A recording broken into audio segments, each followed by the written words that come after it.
Hi, I'm Carla Koppell, and I'm USAID's Senior Coordinator for Gender Equality and Women's Empowerment. My position is a new one, working directly with the Administrator and Deputy Administrator on making sure that we really are paying attention to gender equality and women's empowerment in all that we do. Hopefully you're aware that we've completely revitalized the architecture and policies and strategies related to gender equality and women's empowerment over the last year and a half. We have a new gender equality and female empowerment policy. We have a new counter-trafficking in persons policy. There's a new U.S. strategy for combating gender-based violence, as well as a U.S. National Action Plan on Women, Peace, and Security.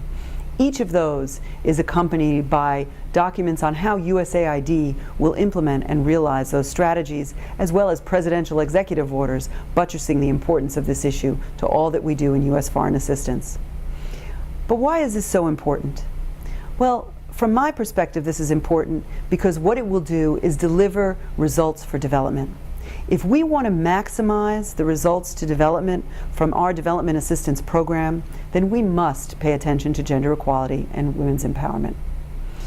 It's become abundantly clear in recent times from the statistics and data emerging that the agenda for women's empowerment and gender equality is one that delivers results in lots of different ways. The emerging data is unambiguous. We now know that increases in women's and girls' education directly results in improvements in families' health and well-being, their nutrition and educational status. Why is that?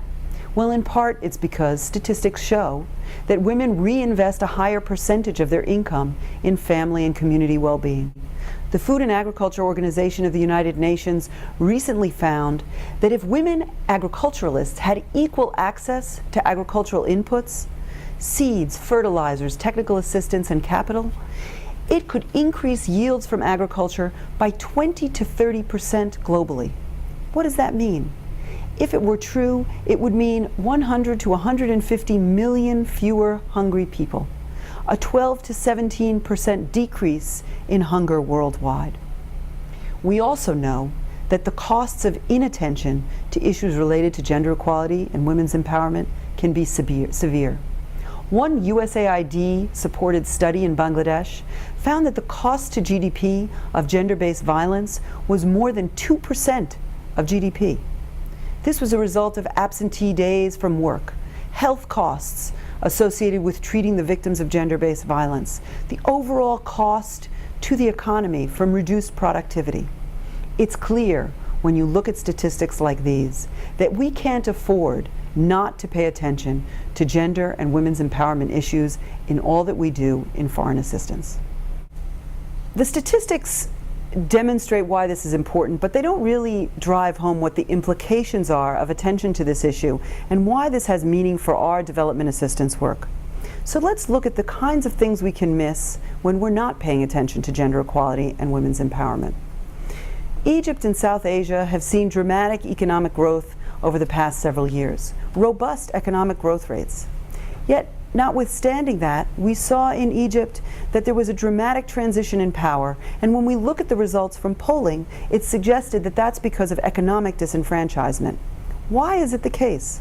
Well, juxtapose robust economic growth rates with the fact that women are very marginalized in the economy, deeply unemployed and underemployed, notwithstanding high education rates.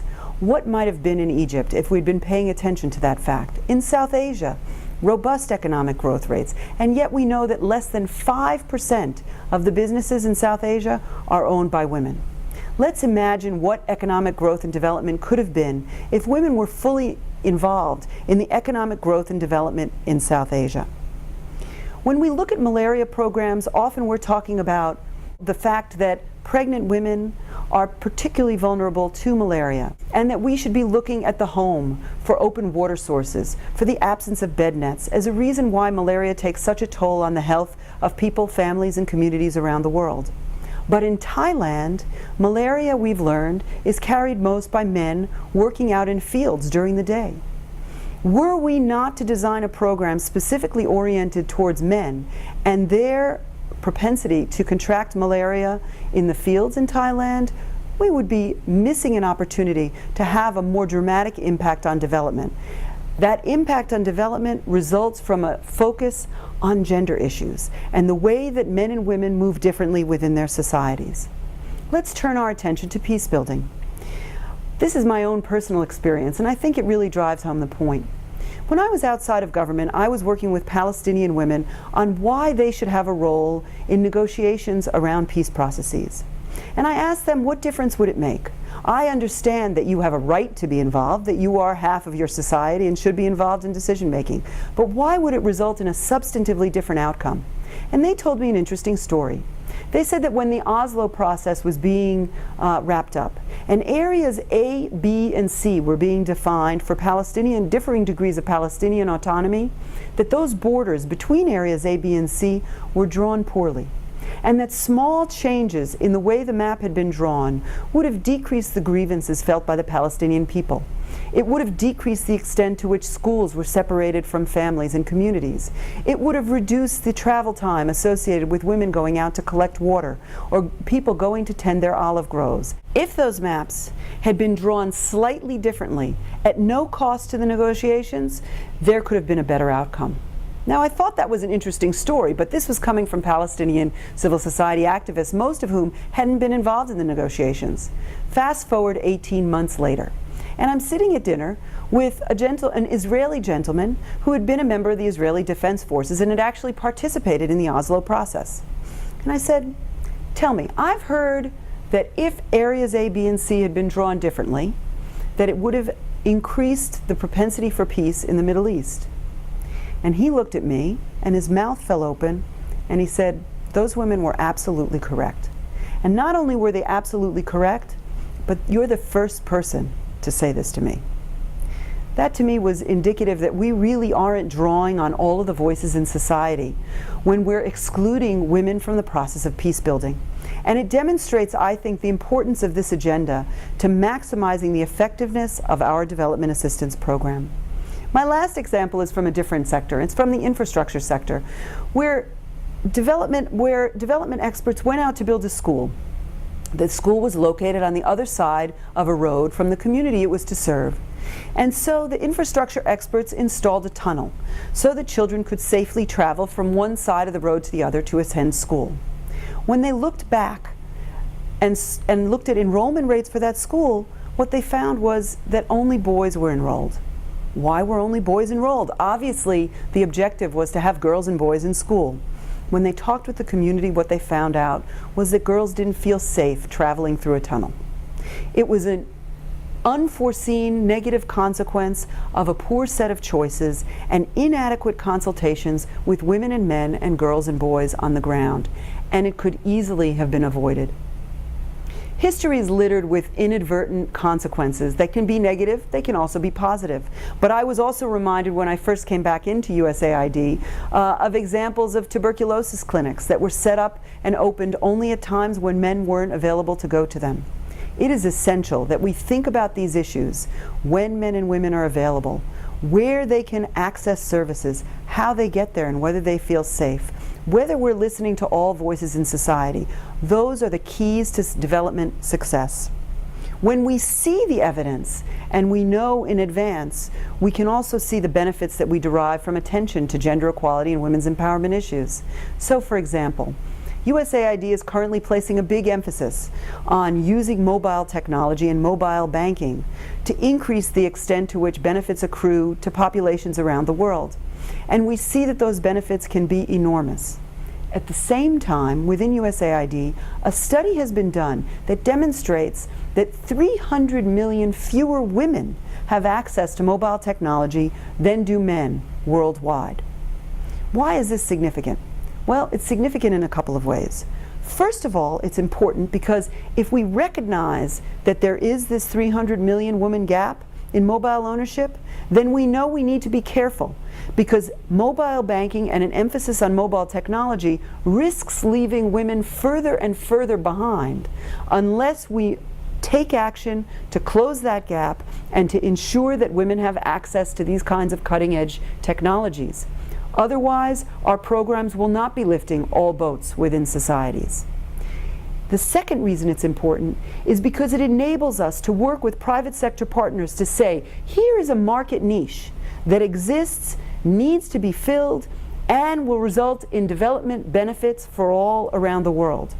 So we benefit not only from avoiding some of those negative consequences that we could have encountered, but also in terms of identifying an opportunity for development that will deliver and increase and augment the benefits that accrue from USA involvement and investments around the world. In other sectors, we're seeing similar results for our investments in paying attention to women's empowerment and gender equality. In Bangladesh, one extraordinary project did a series of investments to increase the nutritional well-being, health, and food security of families. In some communities, they invested in maternal and child health and nutrition. In others, agricultural production and fisheries. In still others, sanitation. And in one set of communities, they invested in women's empowerment. The results were extraordinary. There were significant gains in the well-being of infants and children in all communities, but those results were magnified by some 20 or more % when women's empowerment was part of the equation. So we see the results to development from these investments. We see that the investments in women's empowerment augment results in other sectors, and we see how this delivers results not just for women's empowerment per se, but for investments in food security, in nutrition, in health, and in agriculture writ large. So hopefully I've convinced you that this matters, and matters to the effectiveness of our development assistance program in whatever sector in which you're working. But the last part of my message is really about how we operationalize this. And I should say that I hope that I'm at my most persuasive for all of you, because you are really where the rubber meets the road. And if we're going to make a difference on the ground, it's really in the way you operationalize and move this forward in your day-to-day work. So what does that mean concretely? Well, first of all, hopefully you're all aware that we do now have a mandatory requirement for gender analyses. And those gender analyses, it really matters how good they are. It really matters that they think about these issues about how men and women move in society and what the implications of that are for project design, implementation, and evaluation, because that will make a difference. No longer do we want the dreaded gender paragraph at the end of any kind of a solicitation or any kind of a proposal that just says, oh yeah, we'll pay attention to gender in all that we do. Because we don't know whether that's going to be real and whether that's going to ensure that we're getting the maximum results possible. Are they really thinking about the way they're doing business? And is this reflected in the way they're proposing to us and in the way you're asking them to think about the work that they're going to do? So the first is a meaningful gender analysis.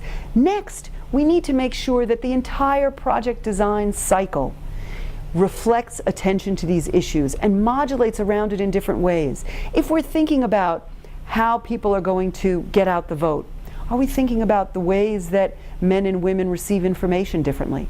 Are we thinking about the extent to which they are literate or illiterate? Are we thinking about how they can access polling stations and what modes of transportation they use and the times of day that they're available? Are we thinking about how we're designing systems that will reach everybody within societies? And is that reflected throughout the cycle? So that we're thinking about it when we're doing design, we're thinking about it when we're doing implementation, and we're thinking about it when we're measuring the results, so that we know that where we may have made missteps or where we may have done good things that we didn't even know we were doing, we can replicate those or correct for them moving forward. And finally, we need to think about it when we're drafting statements of work and when we're thinking about the entire contracting process. How do we make sure that our partners are thinking about this as robustly as we want them to? How are we making sure that we are valuing this in the procurement process so that we know when somebody is really paying attention to these issues, they're going to be rewarded, and we are going to be rewarded in the results for development. So you all are essential. Now, I've asked your leadership to really think about how they can support you in moving this agenda forward. And hopefully, you will work within your space to move this forward in project design, in analysis and the development of strategies, and in the contracting and procurement process. And if all goes well, you will be supported and rewarded for your commitments by agency leadership at the mission level, throughout operating units, and within bureaus across USAID. Thank you so much for your commitment and your participation in making this agenda a reality in all that we do worldwide.